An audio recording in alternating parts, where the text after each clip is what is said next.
The most effective way to destroy people is to deny and obliterate their own understanding of their history. Who controls the past controls the future. Who controls the present controls the past. To see what's in front of one's nose needs a constant struggle. Threats to freedom of speech, writing, and action, though often trivial in isolation, are cumulative in their effect, and unless checked, lead to general disrespect for the rights of the citizen.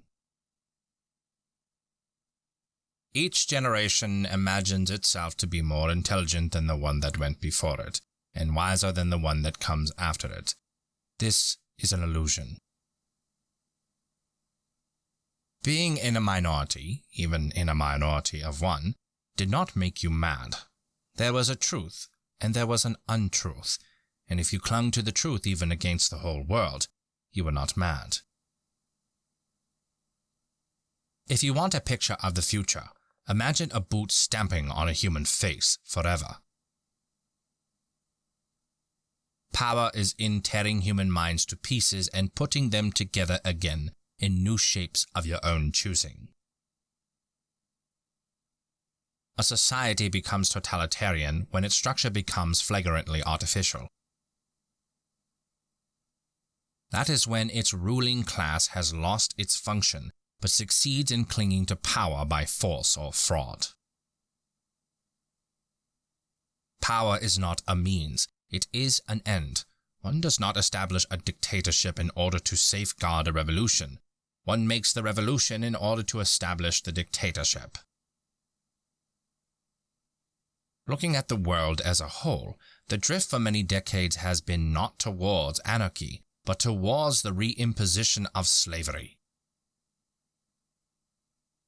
We have now sunk to a depth at which the restatement of the obvious is the first duty of intelligent men.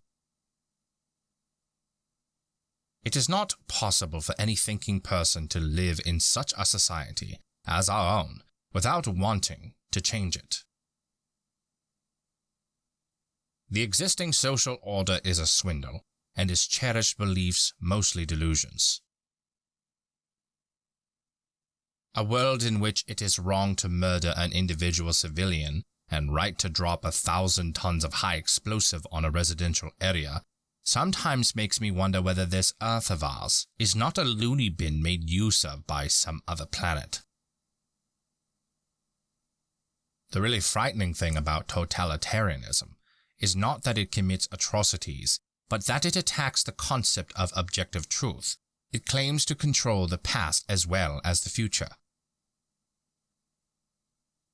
The point is that we are all capable of believing things which we know to be untrue, and then, when we are finally proven wrong, impudently twisting the facts so as to show that we were right. Intellectually, it is possible to carry on this process for an indefinite time. The only check on it is that sooner or later, a false belief bumps up against solid reality, usually on the battlefield. If liberty means anything at all, it means the right to tell people what they do not want to hear. He is a slave with a semblance of liberty, which is worse than the most cruel slavery. Freedom of speech is real.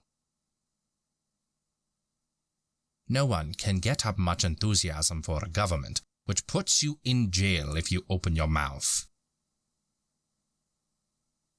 The fallacy is to believe that under a dictatorial government, you can be free inside.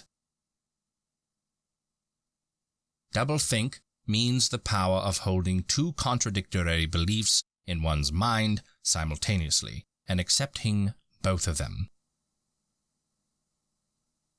We know that no one ever seizes power with the intention of relinquishing it. A people that elects corrupt politicians, impostors, thieves, and traitors are not victims, but accomplices. In a time of deceit, telling the truth is a revolutionary act. Don't forget to like and subscribe.